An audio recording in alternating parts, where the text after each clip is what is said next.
Hi friends, ഏറ്റവും പുതിയ മലയാള ചോദ്യങ്ങളിലൂടെയാണ് നമ്മളിന്ന് കടന്നു പോകുന്നത്. കഴിഞ്ഞ ദിവസം നടന്ന എക്സാമിൻ്റെ മലയാളം ചോദ്യങ്ങളാണ് നോക്കുന്നത്.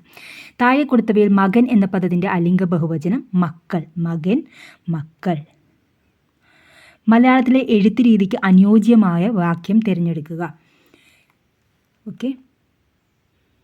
ഇന്ത്യയിലെ ദരിദ്രരും അവശരുമായ ഗ്രാമീണരെ ഉദ്ധരിപ്പാനുള്ള ശാന്തവും സത്ഫലവുമായ ഒരേ ഒരു ഉപായം ഖാദിയല്ലാതെ വേറെയൊന്നില്ല. താഴെ കൊടുത്തിരിക്കുന്ന പ്രയോഗങ്ങൾ സംബന്ധിച്ച് ഏറ്റവും ഉചിതമായ പ്രസ്താവന തിരഞ്ഞെടുക്കുക. ഈ രണ്ട് വീതം, ഈ രണ്ട്. ഏതാ കറക്റ്റ് വരുന്നത്? ഈ രണ്ട് മാത്രം ശരിയാണ്. നക്ഷത്രം എണ്ണുക എന്ന പ്രയോഗത്തിന് മലയാളത്തിൽ നടപ്പുള്ള അർത്ഥമെന്ത്? നക്ഷത്രം എണ്ണുക, കഷ്ടപ്പെടുക. താഴെ കൊടുത്ത വാക്യങ്ങളെ സംബന്ധിച്ച് ശരിയായ പ്രസ്താവന ഏത്? ഓരോ പൗരനും നിയമം അനുസരിക്കാൻ ബാധ്യസ്ഥനാണ്. ശരിയാണ്. ഏത് വിദേശികൾക്കും നമ്മുടെ മര്യാദകേടുകൾ മനസ്സിലാവും. തെറ്റാണ്. ഏത് വിദേശിക്കും എന്നേ വരുള്ളൂ. ആ മലവെള്ളം കുറേ ദിവസം നിന്നു. അത് ശരിയാണ്. 1000 തേങ്ങകൾ വിറ്റാൽ അന്ന് 1 പവൻ കിട്ടും. തെറ്റാണ്. 1000 തേങ്ങ എന്നേ വരത്തുള്ളൂ. അപ്പോൾ 1ഉം 3ഉം ശരിയാണ്. ഓപ്ഷൻ ബി ആണ് ആൻസർ.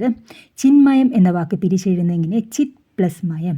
ചേരുംപടി ചേർക്കുക. അർദ്ധവിരാമം രോധിനി. അർദ്ധവിരാമം ഏതാണ്? രോധിനി.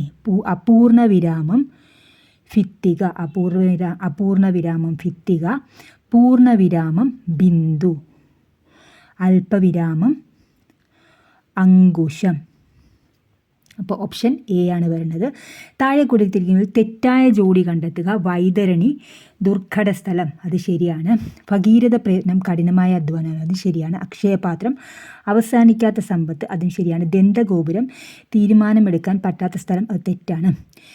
കൂട്ടത്തിൽ ചേരാത്തത് തിരിച്ചറിയുക. ക്ഷണം ക്ഷണനം, പ്രസാദം പ്രാസാദം, പ്രവാദം. ഏതാ വരുന്നത്? താരം താരകം, അത് പര്യായമായിട്ടാണ് വരുന്നത്. മഞ്ഞുതൊപ്പി എന്ന പദത്തിന് ശരിയായ വിഗ്രഹരൂപം എഴുതുക. മഞ്ഞിനെ തടുക്കുന്ന തൊപ്പി. ഉപകാരപ്രദമെങ്കിൽ തീർച്ചയായും ലൈക്ക് ചെയ്യുക, ഷെയർ ചെയ്യുക, സബ്സ്ക്രൈബ് ചെയ്യുക. Thank you for watching.